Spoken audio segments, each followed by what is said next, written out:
I'll show you now how this switch-like behavior expected for many genes occurs when the promoter binds not only one copy of the transcription factor, but in the common and more general cases where on the promoter what is bound are several copies of the transcription factor.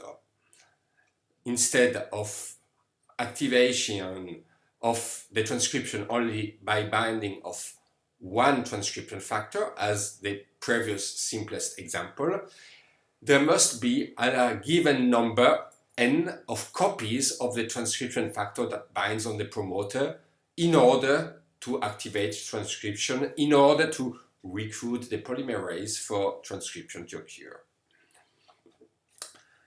This is called synergy. The requirement for a process to occur that many copies of a molecule must be involved. This is very general.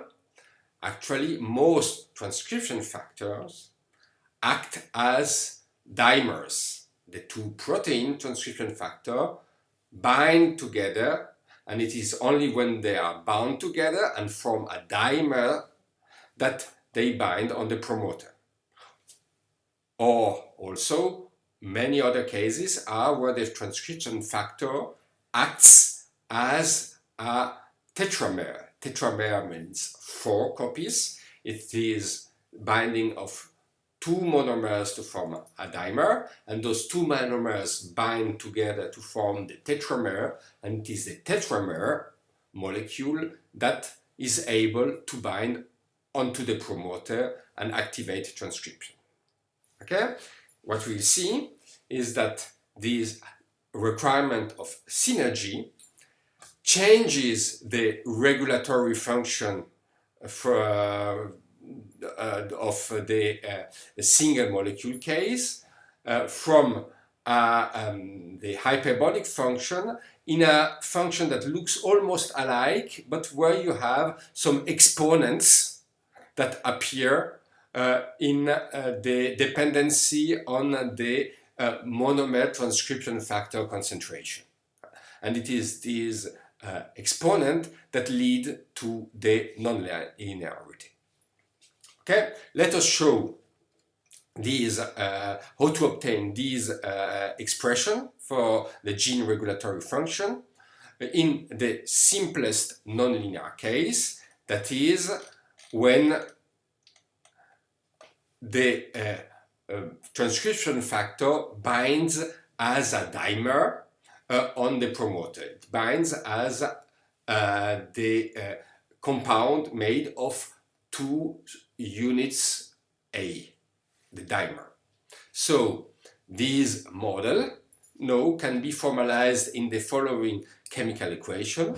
First, your transcription factor binds as a dimer. Then it is the dimer that can bind on the DNA, on the promoter, gene promoter, and from the bound promoter. And as here we still stay in the activator example, the bound promoter triggers the gene expression, the mRNA expression. Okay, so 3 reactions, and now it is the dimer that activates the promoter and gene expression. We could write all the differential equation of this system, and we see that we have one additional species here that should be modeled. But we already introduced in the treatment the quasi-static approximation.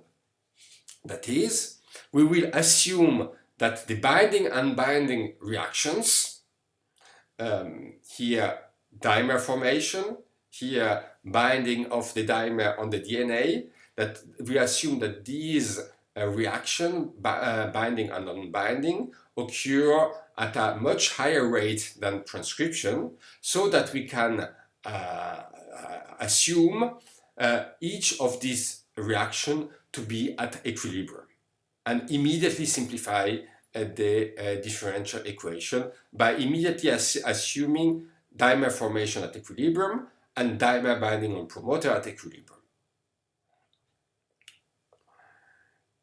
With those assumptions, you could now also stop the video and try by yourself to reproduce the same computation as before, but assuming those two equilibria. But now I will also show it on the blackboard.